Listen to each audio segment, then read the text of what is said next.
Hey guys, welcome back to day number 42 of the 50 days Trigo Identities challenge. Now we'll start off with the left hand side, sine square 2x, which came from the identities that you see on the right hand side of the screen, multiplied by cotangent square x minus tangent square x.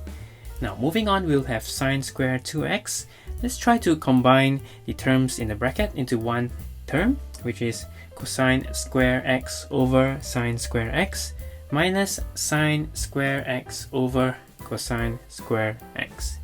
Now, cross multiplying, the next step we'll have sine square 2x, open a bracket, cosine power 4x minus sine power 4x over the common denominator, which is sine x cosine x, the whole thing squared.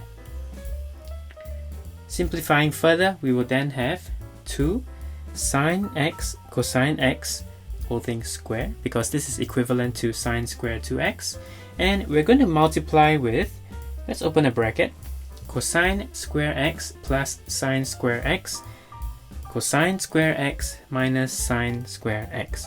Now this comes from the difference of squares formula that you can see on the right, over sine x cosine x, whole thing squared.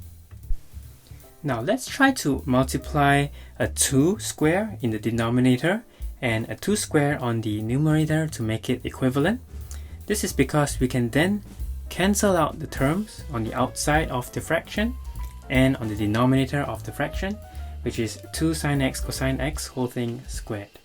We will then have 4, open a bracket, cosine square x minus sine square x, close a bracket, because cosine square x plus sine square x equals to 1, and we can simplify it to this term over here, and then we will have 4 cosine 2x, which came from the cosine double angle formula.